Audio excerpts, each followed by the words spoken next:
as in the United States 1974 by the end of the war. I think we all, if we don't look in the data, we underestimate the tremendous change in Asia, which was in social change before we saw the economical change. So let's move over to another way here in which we could display the distribution in the world of the income. This is the world distribution of income of people. $1, $10, or $100 per day. There's no gap between rich and poor any longer. This is a myth. There's a little hump here. But there are people all the way. And if we look where the income ends up, the income, this is 100% of world's annual income. And the richest 20%, they take out of that about 74%. And the poorest 20%, they take about 2%. And this shows that the concept developing countries is extremely doubtful.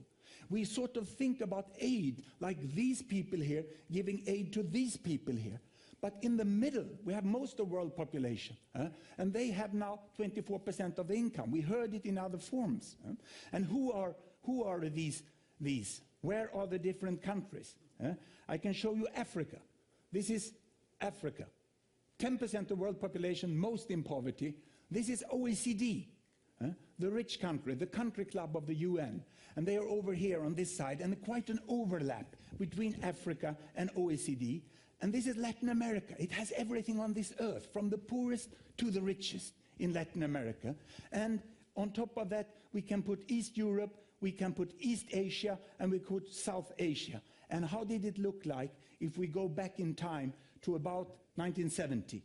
Then there was more of a hump. And we have most who lived in absolute poverty were Asians. The problem in the world was the poverty in Asia. And if I now let the world move forward, you will see that while population increase, there are hundreds of millions in Asia getting out of poverty, and some others get into poverty. And this is the pattern we have today, and the best projection from the World Bank is that this will happen.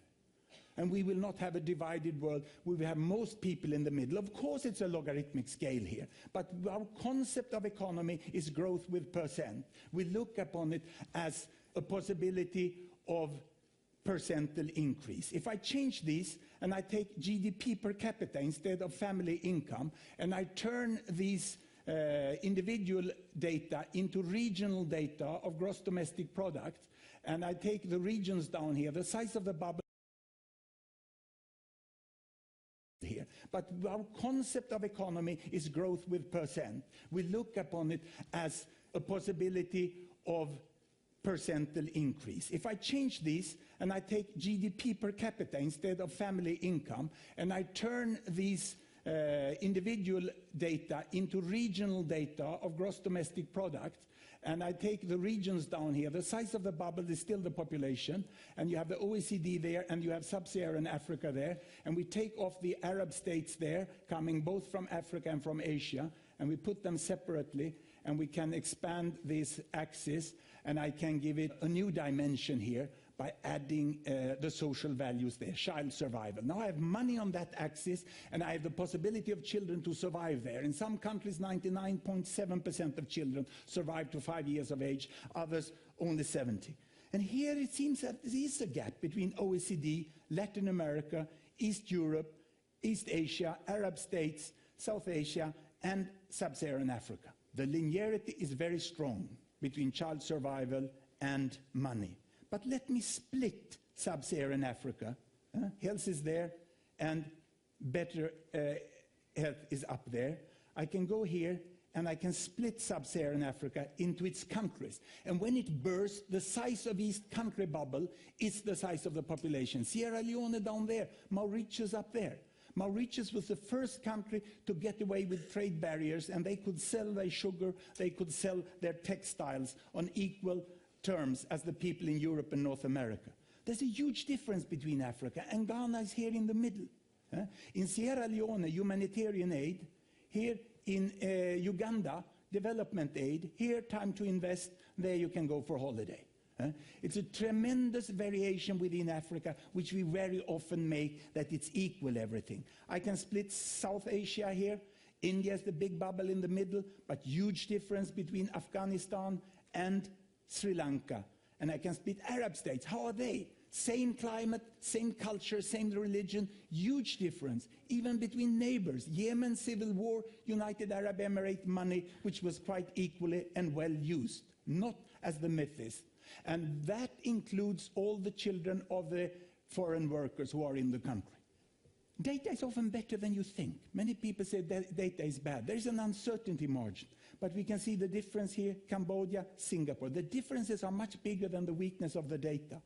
East Europe, Soviet economy for a long time, but they come out after 10 years very, very differently. And there is Latin America. Today we don't have to go to Cuba to find a healthy country in Latin America. Chile will have a lower child mortality than Cuba within some few years from now. And here we have high-income countries in OECD, and we get the whole pattern here of the world, which is more or less like this. And if we look at it, how it looks the world, in 1960, it starts to move, 1960. This is Mao Zedong. He brought health to China.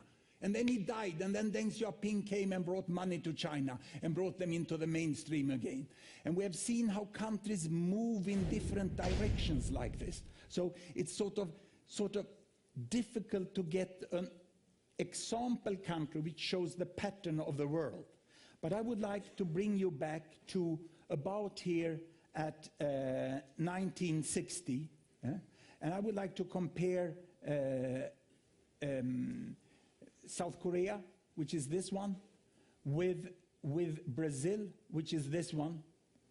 The label went away for me here. And I would like to compare Uganda, which is there. And I can run it forward like this. And you can see how South Korea is making a very, very fast advancement, whereas Brazil is much slower. And if we move back again here, and we put on trails on them like this, you can see again that the speed of development is very, very different. And the countries are moving more or less in the same rate as money and health. But it seems you can move much faster if you are healthy first than if you are wealthy first. And